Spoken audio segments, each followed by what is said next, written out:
Day 2 in the Gordon Winrod trial today, and still no Gordon Winrod. That's because he refuses to be part of his own trial. The anti-Semitic minister charged with kidnapping 6 of his grandchildren could find out his fate tomorrow. In fact, all 16 witnesses testified today. Chris Redford was at the trial in Ozark County this afternoon. He's here with more. And Chris, 16 witnesses in one day, that doesn't happen very often, I guess, right? No, it doesn't, Bob. But without Gordon Winrod in the courtroom, there are no cross-examinations. So the state just calls a witness, asks a few questions, then moves on to the next. The police.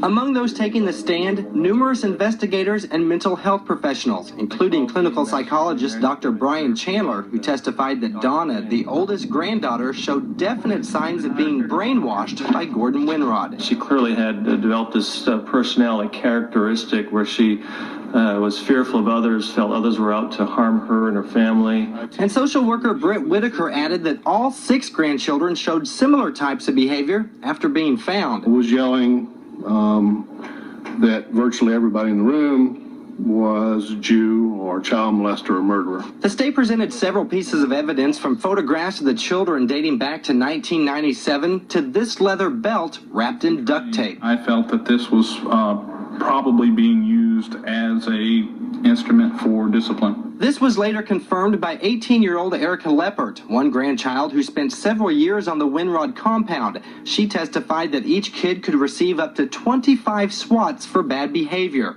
Erica and the children's fathers, Joel and Tim Leppert, were the last to testify, but Judge Maurer would not let them be videotaped. Joel Leppert told jurors how his children were taken when Winrod family members broke through a window in the middle of the night.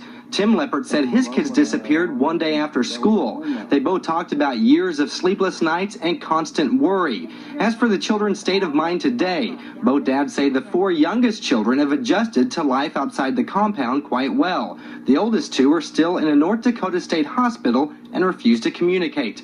Common behavior, according to experts, for children who have endured years of brainwashing. We've seen throughout history where people die for those beliefs.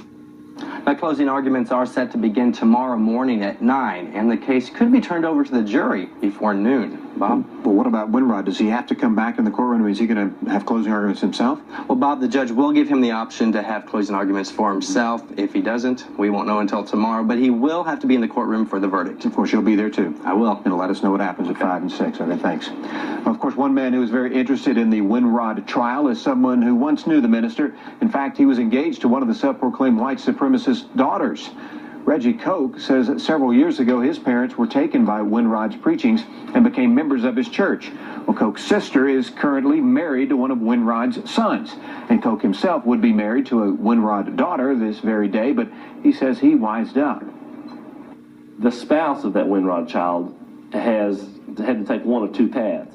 Either they broke all ties with their family and didn't have any more contact or connection with their families, or they divorced the Winrod. Now, Koch says that his parents no longer support the beliefs of Gordon Winrod.